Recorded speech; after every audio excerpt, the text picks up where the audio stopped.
is Bill Bernardo. For those of you who don't know Bill, with WinPro products, and I almost didn't say WinPro, I apologize. I met Bill about 4 years ago, and he was just at the concept stage, and now look at you now. So I'm going to spend a little bit of time today asking some questions, do some Q&A, and then open up to the audience, so please have your questions ready to go. What he sounds pretty interesting, and covers a lot of, everything from what he did about intellectual property to, well, we'll get it all. Okay. So, give people your background real quick before we get into WinPro. Tell me.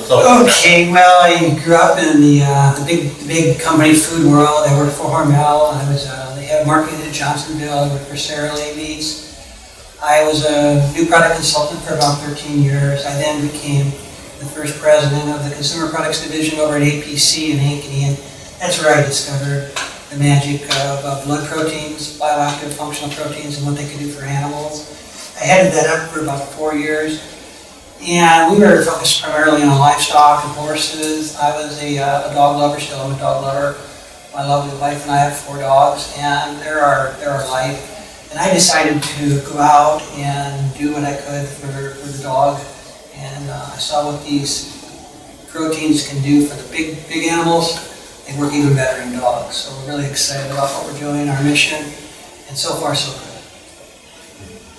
So let's get into it. So, what did you just say? Yeah, sorry, the terminology gets... I can do that too if we start talking about wireless radios. I can do that acronym, fly edge. I said bioactive functional protein, and that's a fancy phrase for it. Simply, they're highly functional proteins. They work from the gut of the animal, and they create biological effect in the animal. And in the dog, what we're really going after, our enemy is inflammation. And inflammation in dogs and people and horses, it all comes from stress. On a dog at any given time, there are up to 16 stressors. Things like change of feed, new dogs, travel, competition, pathogens, things they eat that they shouldn't eat. There's a lot of stress working on dogs, and in that chain, the inflammation is the second step. And that's what gets a little scary, because that inflammation, if left unchecked, can create a lot of outcomes that could end up with you in the vet, with your dog. Vets do a great job. The art goal is to try to head those things off before you have to go to the vet. So kind of like preventive medicine for months. We have both remedy and preventive products in line, so we go at both sides of the line. So I met you 4 years ago, and you launched your product when? Our official launch was February 10th of this year, 2017, at the BSI trade show in San Diego, California. Our first big consumer launch was 2 weeks later at the Pheasant Fest and Quail Classic show in Minneapolis, and I'm pleased that some of the folks that worked our booth helped me are here today. So that was a lot of fun. That really got us traction, movement in the market, and started really aligning us with the all-important consumer and what drives them and their response to what we were offering. We were really encouraged. Had a lot of fun at the show. It was a great show for us. So Pheasant Fest. Pheasant Fest and Quail Classic, 30,000 backyard trainers. Last year Minneapolis, this coming year, Sioux Falls. It'll come to Des Moines, probably maybe 2-3 years it's on a rotation. It's a great show. What's best about Pheasant Fest and Quail Classic is the dogs. Everybody brings the dog. The event opens with a pointer parade, literally dog pointers in parade, and that just sets the tone for the whole thing. It's interesting because it's about vertical markets, and because when we talked about this, you were talking about bringing us to the market. We had a lot of discussions about how do you enter a market, and you've got this classic marketing world of the early adopter, which would be me when it comes to mobile computers. I'll buy anything brand new that Apple puts out. The day after it comes out, I buy it. If I wait one day. And then there are people that wait and see, and then there's people that, okay, I'll finally, my brother's a laggard. He just got his first ATM card. Kid you not, he owns a very large business, he just got his first ATM card. That's a laggard. So we were talking about early adopters and the mainstream and the laggards when you look at the market. So talk about how you came in, because there's a lot of people with dogs and they all love them. Well, most of them love them. Well, we had a couple challenges and opportunities at the same time. One of the unique things about our product offering is we make these products with animal blood proteins. And that's a new concept. That's something you need to get your head around. And we knew that in some consumer circles, they may not value or appreciate that as much as others would. So one of the things that drove us in our segmentation, our targeting, and where we're going to bring this product, and the messaging behind it is, where are the dogs under the most stress, and who would be most open to the concept of blood in a product, blood proteins in a product. And of course, that led us to performance dogs, which by default then brought us quite cleanly and quickly into the hunting, field trial, hunt test, agility, knock dive, performance world. So we get the best of it there, and they have a pretty rapid appreciation for the fact that blood proteins are there, what they do, they have the problems, they have the needs, they're looking for solutions. We just have to line it up right and do it right and deliver a great product at a great price. And they see quickly that the product works. We can give you testimonials, evidence that in hours sometimes our product shows effect. Seeing it, believing it's real, that's a real nice payoff. Our promise is legitimate. So that's our market, the backyard trainer, the folks running with their dogs, agility trialers, hunt test, field trial trainers. That's our world. And to give you some magnitude, so my brother's dogs don't do field trials, but he has his dogs professionally trained. And I asked him one day, I said, how much money you got in your dog? The most recent one. Dog's 4 years old, I think, 4 or 5 years old. How much money you got? You could just hear his teeth grind. But it came out above $25,000. What do they got in trials about? How much money? Well, we have on our team WinPro, one of the top whistle trainers in the country, Matt and Karen Cashman up in Elko, Minnesota. We were just with them not long ago. Their opening price puppy going out of one of their litters is $25,000 just to buy the puppy. What's the training cost? Well, you can see $100,000 invested in a master's level field trial championship dog.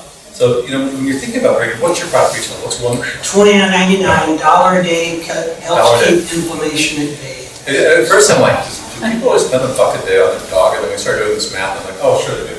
For a $100,000 investment, of course you do. That's nickels, right? Well, and it's the investment in love and affection, wanting that dog to live a long time. We got two windows that matter. In our world, we got a competitive window or a performance window. Maybe it's a hunting window.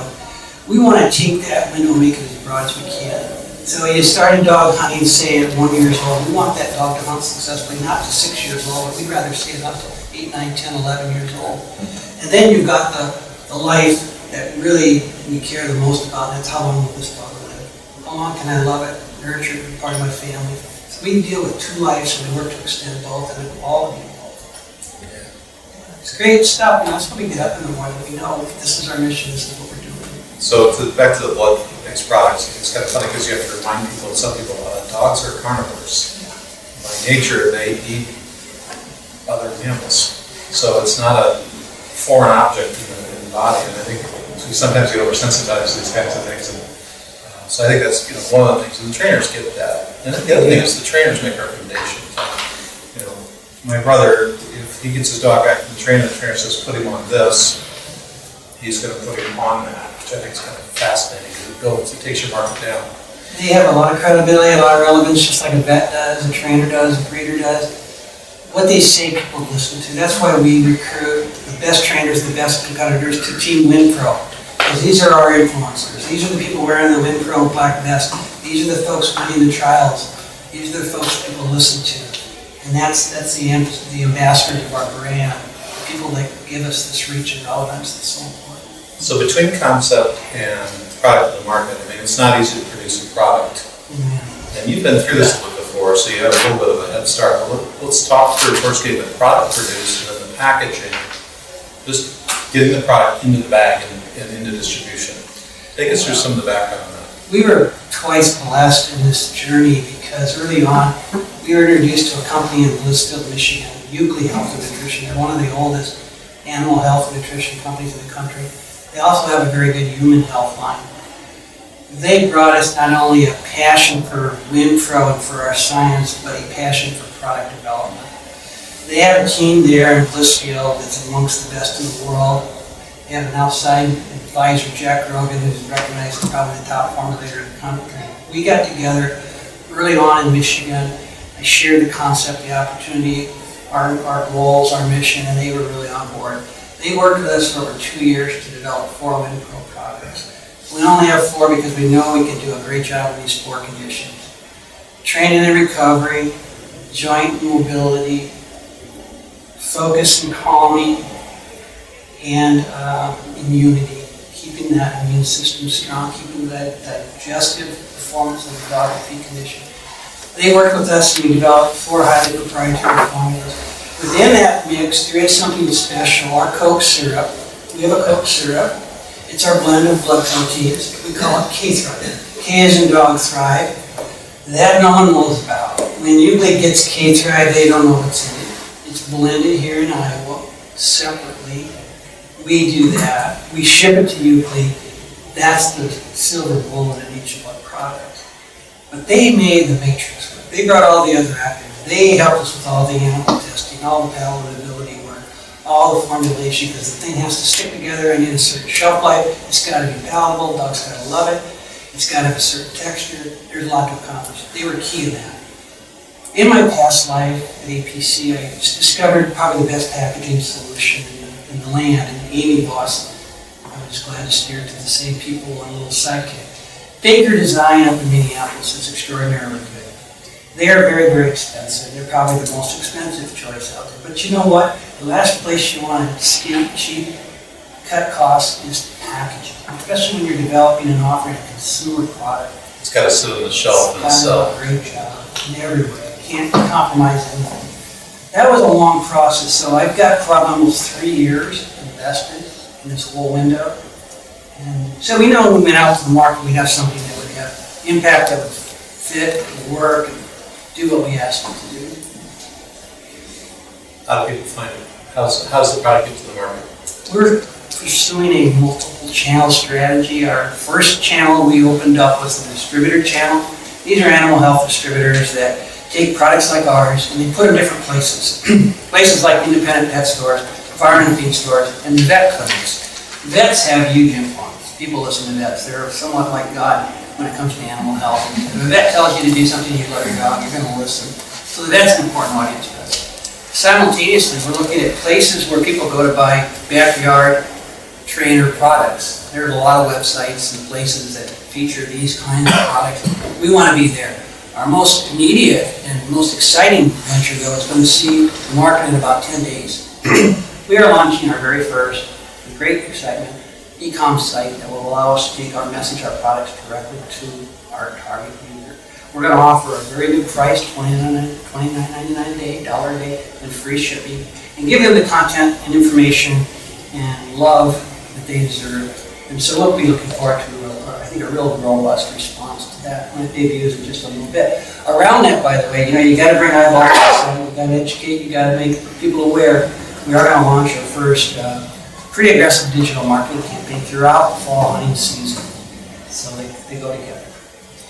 Yeah, we were talking before, this is a really interesting time to be trying to take a product into retail, because retail is in complete pandemonium. I mean, you've got Sears shutting down stores all the time, Kmart shutting down stores, Penny's, you've got other stores going all the way out of business. We just saw Amazon pay crazy money for Whole Foods. You mentioned, who bought Chewy? PetSmart bought Chewy for $3.5 billion. Chewy.com, which is an e-commerce site. So, it's funny because usually when you're in three-tier distribution, you don't sell the product yourself. Usually you send it out to distributors who send it out and get it to a store. There's the 3 steps. And so the last thing you do is worry about selling yourself. Well, now, it's almost like it's the unknown. You just don't know what's going to work. You'll probably end up on Amazon at some point as well, I would imagine. We are on Amazon. Now, the good and bad is Amazon has terrific reach. You have 83 million Prime users. The bad thing is you control very little in the Amazon space. That goes along with it, and that can be problematic. But you don't have a choice. You got to be there. It's the biggest store in the world. You better be at Amazon. Yeah. So let's talk about some things that didn't go as well as you wanted to go. Let's talk a little advice, things you learned. I'm curious. Well, if you were starting over, pitching prospective investors was a very challenging endeavor. And I would tell you the best training if I was going to coach a young or even an older entrepreneur and raising money first time, I'd say, okay, here's your training. We do a lot of work with trainers, so here's your training. I'm being the trainer. Go find yourself a really sturdy doorway with a really heavy wooden door. You stand right in front of it and have someone slam it about 15 times in your face. and you'll be trained up, ready to go. It was interesting. You know, we went out with a lot of fanfare and excitement, and we started with the angel investor community, and we met a lot of great people. But I will tell you, the Shark Tank has ruined angel investors. All people are Cuban, and it's not that. There's a lot of.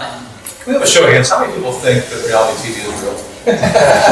Okay, then why do you watch Shark Tank instead of being real about it?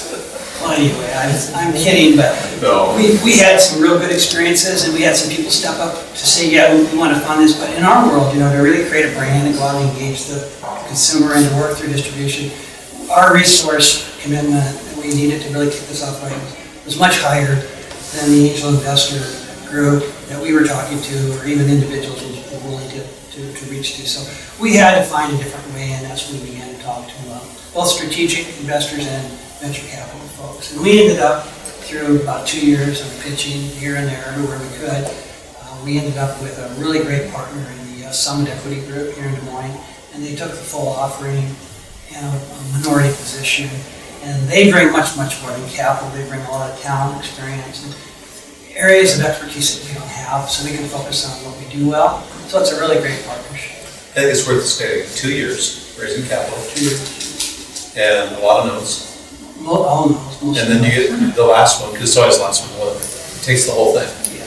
Normally it doesn't happen. Normally you get a lead investor, then other people come behind the lead. So to actually land the whole deal on spot is when you finally found the right guys. Yeah. We'll open up for questions here, so you're thinking about your questions. What about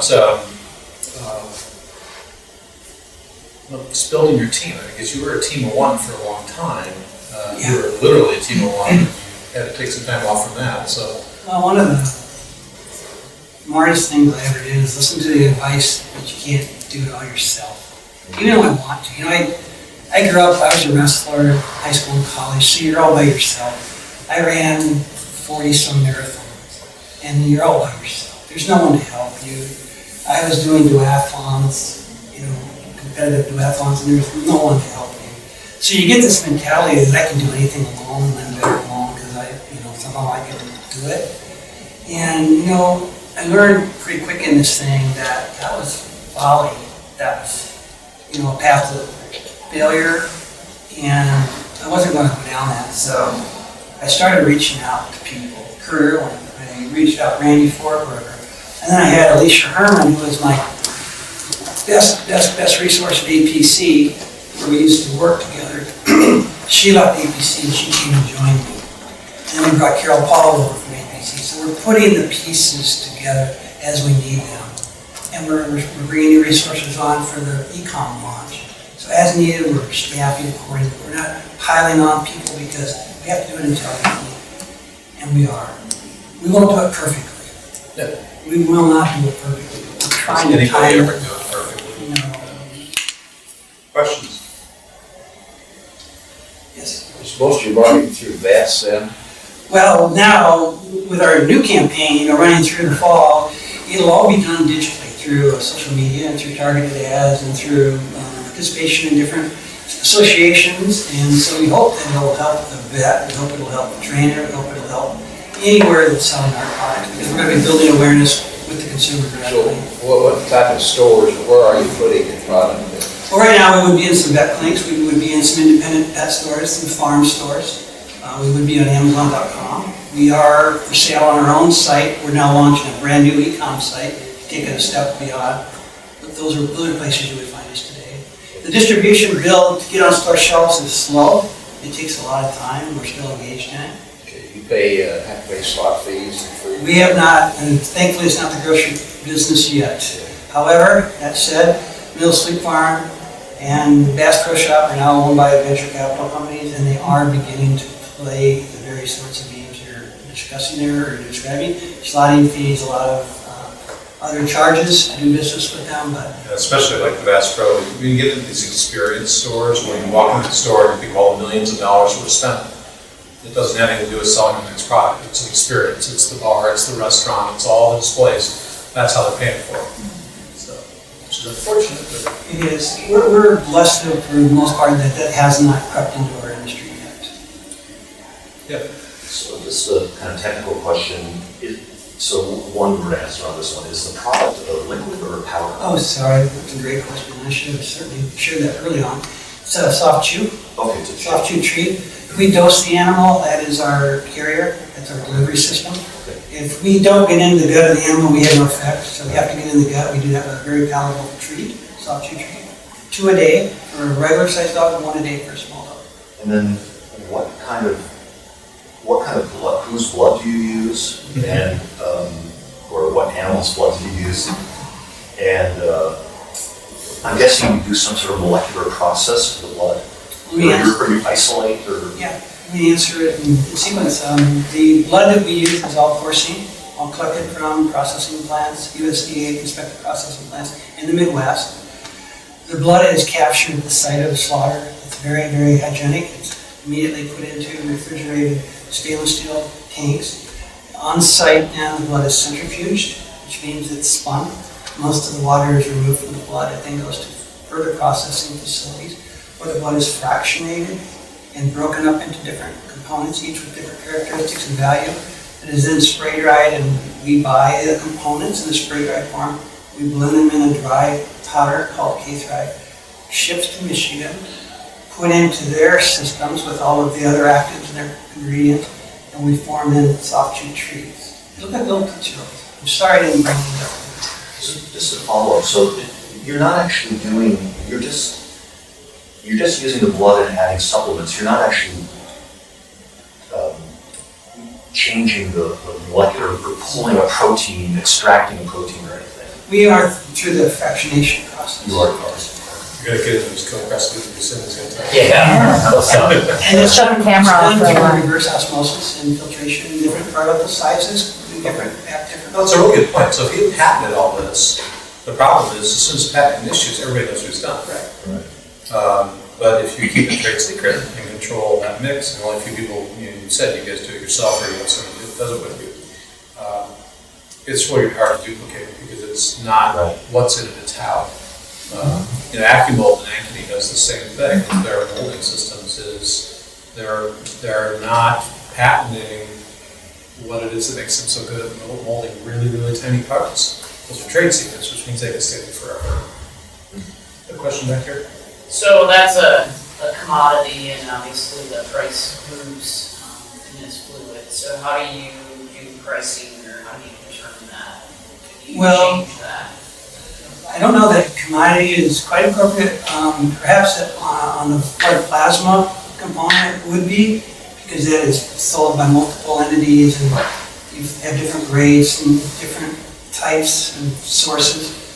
But there are others. There's serum, there's IgG, there's IgA, there's albumin. Pricing can vary from $1.60 a pound for low-grade plasma to $40-some a pound for high quality IgA. And it's not just knowing what brings what, it's I've got to dose to the size of an animal's gut. And I have to also think about economy and affordability. So the idea is to blend in a way that optimizes your delivery of IgG per gram of cost, size and dose to the gut of a specific animal. So do you buy it on contract long-term, or are you on a spot market? We buy spot. We have one very good supplier that does exceptionally good job in a couple of carriers I can't discuss openly. That's fine. Because the grade and quality varies significantly, and there's certain things you really have to watch for. You don't want in the product, but you have to know what goes on. And a question back there. Yeah, first. Amy. Go ahead. Yeah, so you mentioned that you have the trade secret, but you have proprietary, so are you hesitating anything, any aspect of it? No, there's been over 300 studies published worldwide, university studies, showing the efficacy of various animal blood proteins. So there was really no way of achieving any patents. We looked at the same thing at APC, but there's so much published.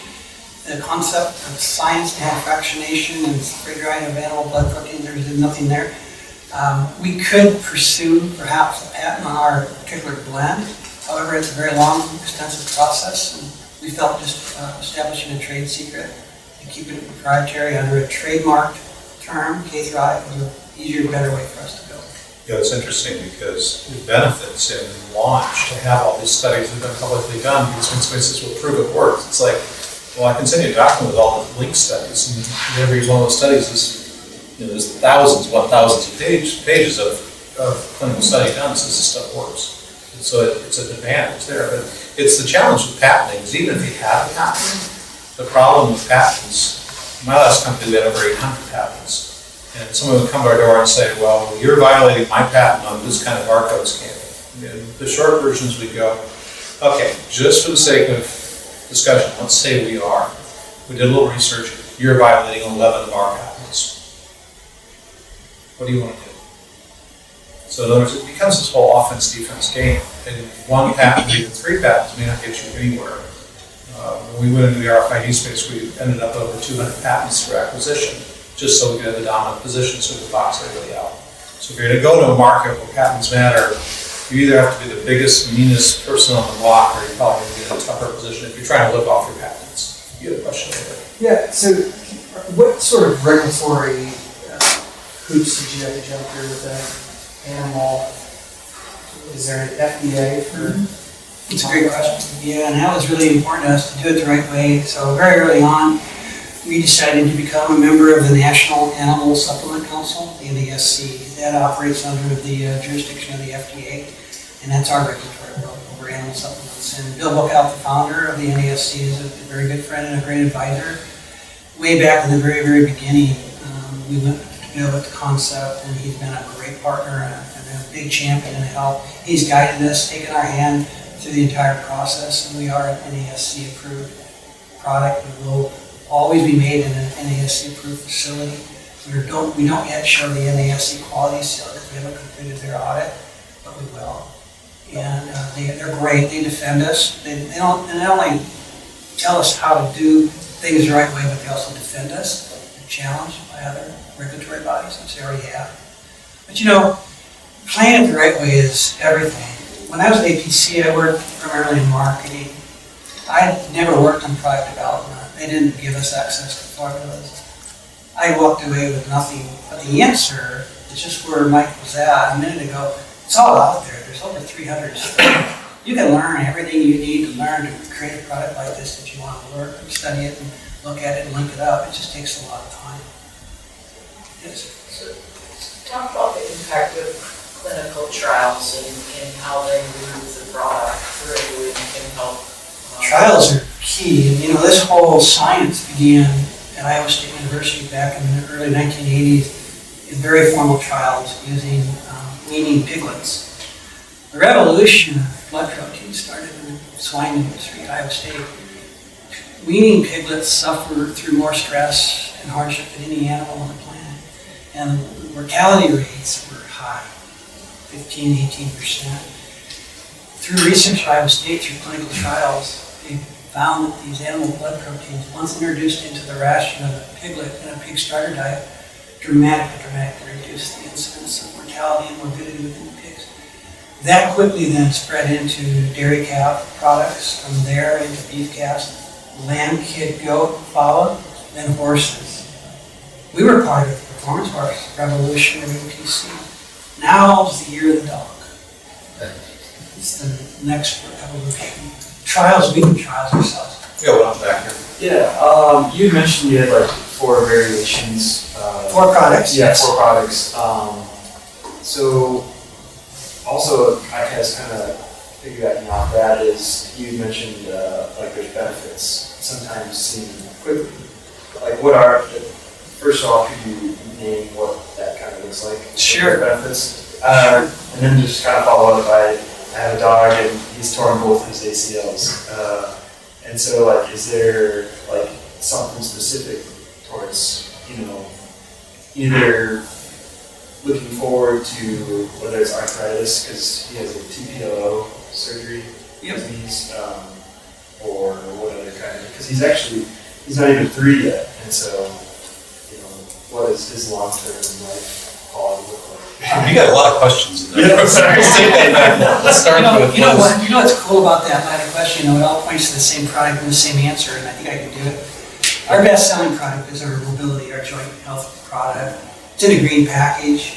It's #1 seller. And where we see typically the fastest visual evidence or response that it's working. We tell people as soon as you see limping hip or any kind of issue, get it with WinPro. In fact, we tell people if you've had this, let's double the dose, at least 2 or 3 days before we go back to normal. So in your case, you come and you tell me that story, I say, okay, let's try this. We got nothing to lose, let's try this. Here's mobility. I want you to double dose 3 days in a row, 2 in the morning, 2 in the afternoon. Give me 3 days of that, and then go to a single dose, 2 a day. I would be surprised if you didn't see something. Now, am I going to reverse that condition? I don't know. I can't see inside that joint capsule. If it's chronic, that's tough. Chronic's tough. Diseases, I can't cure disease. It all depends. But I would tell you, we are seeing some pretty dramatic stories in most of our testimonials are around the joint product. And you'd say, wow, that's pretty amazing. And you're gonna see it in a few days, a week, plus, see improvement. How soon? Oh, we've had 2 days, maybe a week. I have a gentleman from St. Louis that took his dog 3 weeks to show. Again, I don't know how long the condition's been going on, how chronic it is, what really is going on, but if it's an inflammatory condition or outcome, I think we can probably impact it. Give it a shot. Market share for that kind of a treat, what kind of a, Well, right now, we have 100% market shares. you have no competition? We're the only guy who's out there, yeah. But what's the larger market? Yeah. What's a Well, treat market? The last research I saw on functional dog treats, and that would include dental and digestive and joint, a lot of glucosamine, carotid plays. $1.4 billion would be $1.4 to $1.6 billion in the U.S. It's hard to measure, though. I won't lie to you; those are best guesses. Dynamite, is that a competitor? Or- Don't know that, sir. Sorry. I've just heard that advertised on the radio. We follow Rimadyl a lot. Rimadyl is a script product vets give. Rimadyl works. It's a steroidal path. It helps reduce inflammation and pain. The problem with Rimadyl is it has a really bad set of side effects. It can be very degenerative in a joint. So a lot of folks want to get their dog off of Rimadyl. So we are oftentimes brought in behind it, and we've had really good success there. That's why, again, sir, in the back, I would love to get you some product, or you can order it on our website, help us out a little bit. The world of e-commerce. And then get my card, and then call me and tell me how good it's working when you see it work. The email will be in your inbox before we're done. I love this world. Yeah. I give my dog, I call it doggy profen. I'm not sure what the name is, but it's like a ibuprofen, which I don't want to comment about necessarily, but you might have mentioned that dogs are meat eaters, and many human beings are meat eaters too. Has there ever been any research or consideration for doing this for humans? Oh yeah, there's a company, you can Google it now. It's, when I was at APC, my sister company was known as Intera Health. And Intera Health is 100% focused on human products, and they are really amazing in what they do. They are working with very, very serious HIV and Crohn's disease cases, and that was all done through trials, through clinical trials at a very, very high expense, multi-million-dollar trials. It is a script product. A doctor has to prescribe it. It's a $300 a month solution. But Interrogam has proven it works. It's a great product, and it's offered by Interrogam, which is, Intera Health, the product's Interrogam. And it's in a powder you have to drink and you can drink it. And people will tell you that have taken that product and are on it. I saw testimonials. You think about someone with HIV or Crohn's or really serious digestive issues, they have no life. Here's how they live their life, real quick. I would come into this building, and every step, every thought, I'd be planning how many steps am I away from the bathroom. Wherever I go, how far am I from the bathroom? They told the folks at Intera after this Interrogam was used, after they were taking it, you've given us my life back. You've given me my life back. That's how powerful. Same exact same thing. So why hasn't anybody done this for dogs before you? I don't have an answer. Just chalk it up as our good fortune.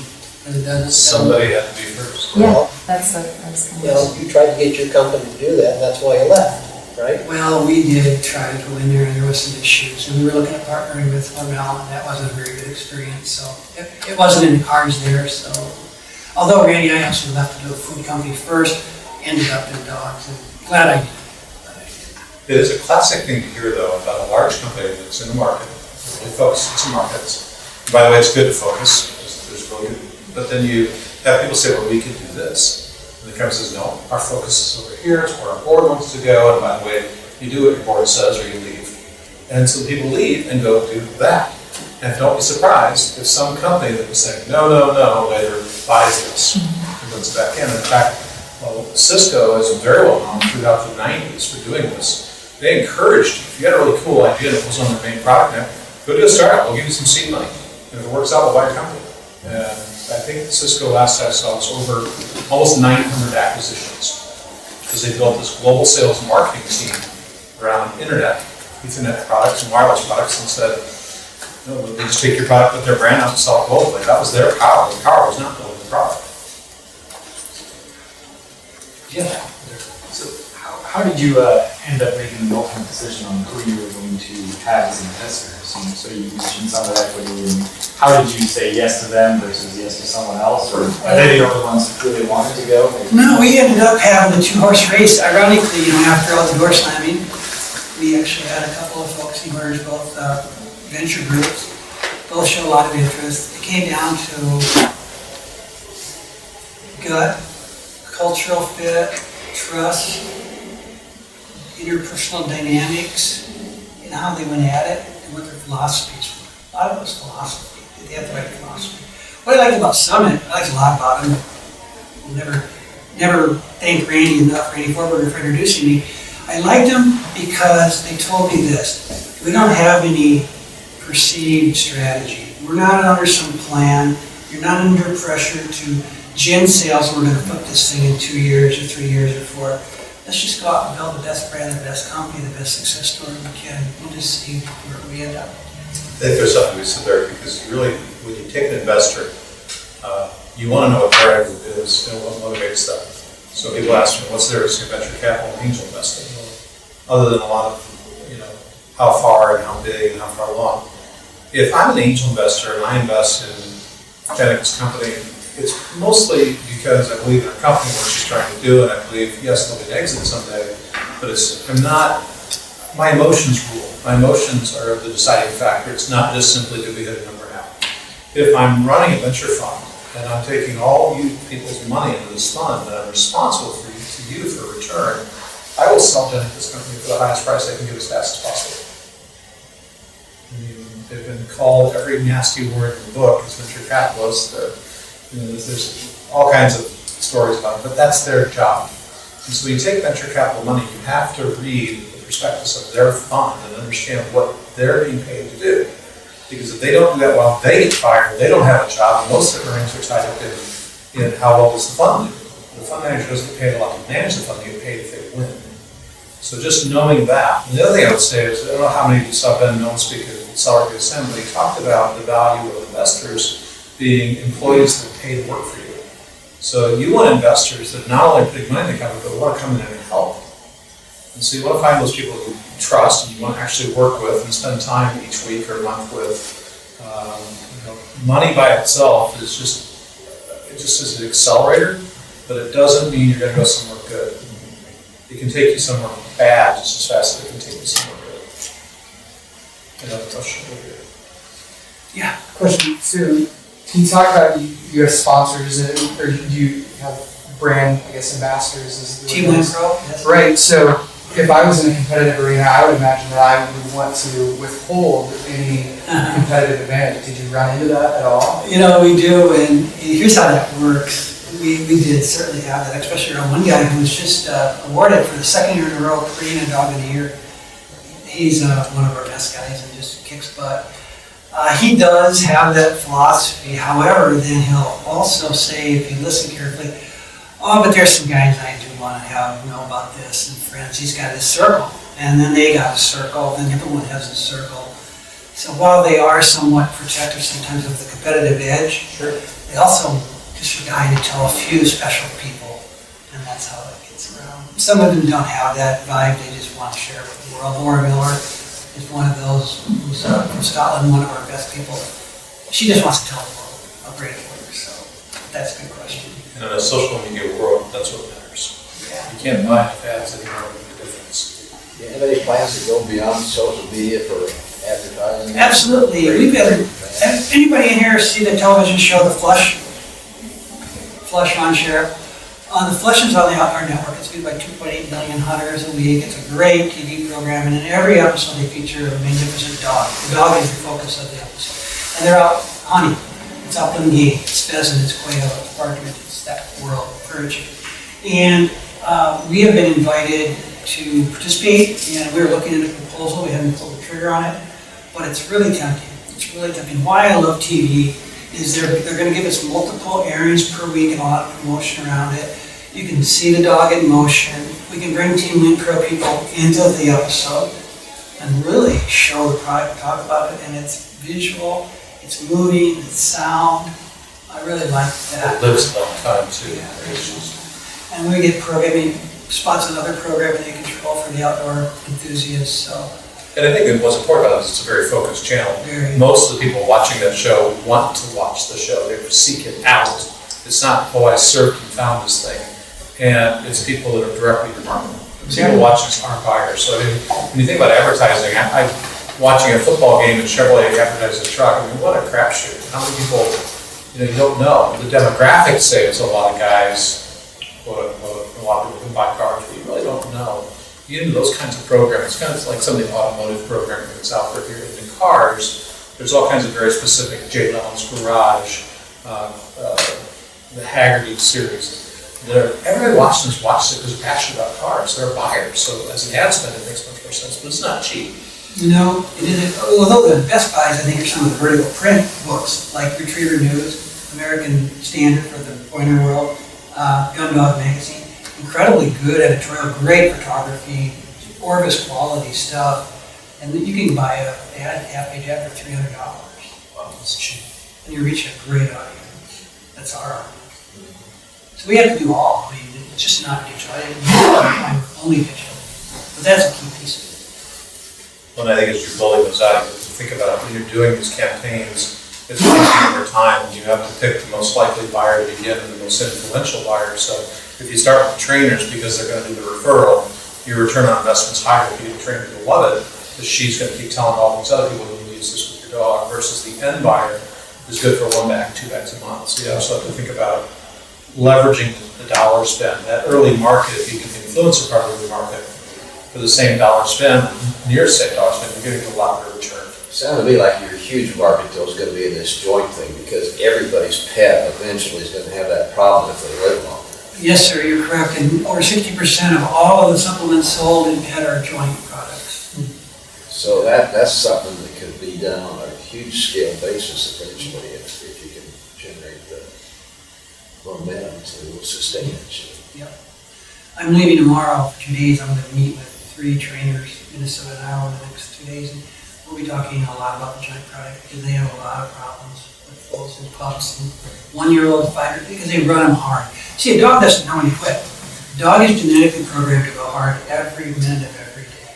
And that's where dogs get in trouble, especially around joint issues because they just run themselves into injury after injury after injury and they can't back off unless you're hurt. So that's what we need to be. Other questions? I want to thank you. What a great group, what a great bunch of questions. I love seeing friends, people that came down. This is our world. The dog is it. It's all about the dog. We couldn't tell by the dog in your back. Team WinPro.